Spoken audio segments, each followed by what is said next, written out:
বিড়ালের ভাষা বোঝে মানুষ। শুনতে অবিশ্বাস্য মনে হলো একেবারে সত্য। শুধু তাই নয়, বিড়ালও বোঝে সাম্যের ভাষা। ডাক দিলে চোখের পলকেই ছুটে আসে আশপাশের ছোট বড় সাদা কালো বিড়ালের দল।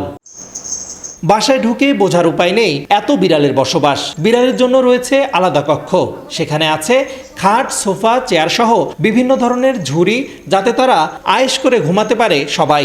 আছে পুতুল, পান্ডা, ঝুনঝুনি সহ খেলার বিভিন্ন উপকরণ, এমনকি বিড়ালের গান শোনানোরও ব্যবস্থা।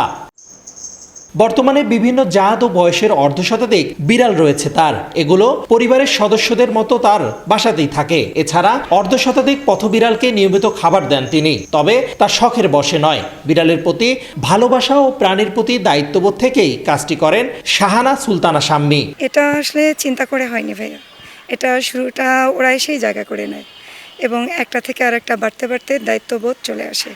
এটা আমি কখনো শখে বিড়াল পালিনি। এদের নামগুলো জেরি, টয়, টিমিন, টিনটিন, তারপর Tomato, Potato, Cherry, Juicy, Julie, Sam, Lali, এরকম অনেক নাম যার সঙ্গে মনে করে নাম রাখি। যেহেতু আমরা বিড়ালের অনেক ভিডিও দেখি, কার্টুনগুলো দেখি, যার যেমন মনে হয় তেমন রাখি। এ সাদা, এই কারণে নামটা মনে হচ্ছে সুজি ঠিক হবে, নাহলে এর নাম সোনো রেখে দিতাম।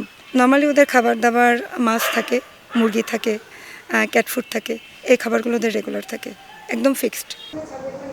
শাম্মী জানান, আগে বিড়াল পালনের কারণে পরিবারের সবাই বকাঝকা করতেন, আশপাশের মানুষও ভালো চোখে দেখতেন না। এখন ছোট বোনও বিড়ালকে খাওয়ানো সহ পরিচর্যা ও খেলাধুলা করানোর কাজে সহযোগিতা করে। এমনকি পাড়াপড়শিরাও বাসায় এসে বিড়ালের খেলা উপভোগ করেন। আসলে আমরা যদি কখনো বাড়ির নাম পরিবর্তন করি, এটা মিউ হাউস দিব, কারণ আমাদের সবচেয়ে আদরের বিড়াল যে মারা গেছে প্রথম, ওর নাম মিউ ছিল।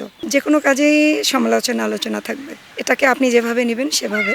আমার ক্ষেত্রেও তেমন ছিল, কিন্তু এটাকে আমি ওখান থেকে বের হয়ে আসছি। আমাকে যেহেতু সবাই চিনে, ওদের বিড়ালগুলোর আমি চিকিৎসার ব্যবস্থাটা কিছুটা করতে পারি, কিন্তু প্রত্যেকের খাবার দাবারের ব্যবস্থা আমি করতে পারি না।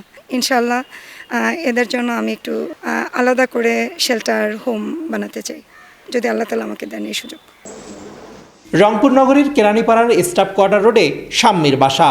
অবসরপ্রাপ্ত স্কুল শিক্ষক সদরুল আলম ও মমতাজ বেগম দম্পতির 2 মেয়ে ও 1 ছেলের মধ্যে শাম্মী বড়।